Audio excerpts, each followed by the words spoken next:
आज हा सत्कार होत आहे. हा सत्कार अभिमानाचा माझ्या कुटुंबासाठी किंवा माझ्यासाठी हा दिवस कायम लक्षात आहे. या दिवसासाठी खूप मेहनत, कष्ट आणि संयम पण खूप ठेवला माझ्या कुटुंबाने पण आणि सरांनी पण खूप मला मदत केली. त्यानंतर खरं सांगायचं म्हणलं तर 3 भरत्या झाल्या. तिसरी भरती आहे माझी.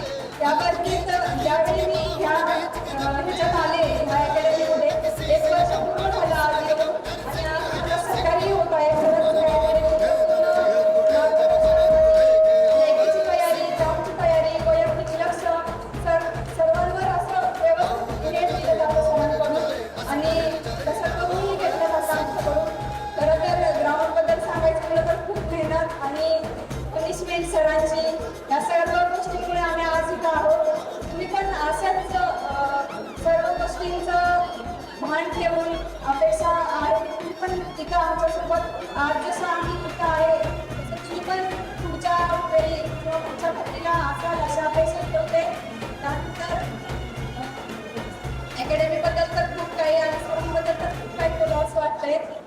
या भरतीलाही कॉन्स्टेबलच्या कधी मला तसं माझ्या भीतीने मी हे झाले म्हणजे राहिले पण धीर न सोडता कारण मला 4च जागा होत्या. असं वाटत होतं की 20 जागेमध्ये काय करू शकले नाही तर 4 जागेत काय करू.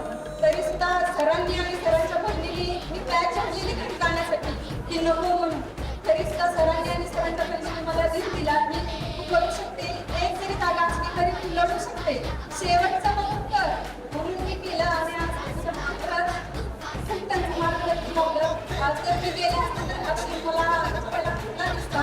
त्यानंतर माझ्या घरच्यांनी पण माझा सपोर्ट केला मला. दोन्ही म्हणजे घरच्यांनी पण आणि सासरकडच्यांनी छान केला. त्याबद्दल त्यांचे पण आभार आहे आणि आमचे सर्व आलेले पोलीस मित्रांचे पालक वगैरे तुम्हाला पण किती अभिमान वाटत असेल ना तुमचे म्हणजे पोलीस झाले सगळे.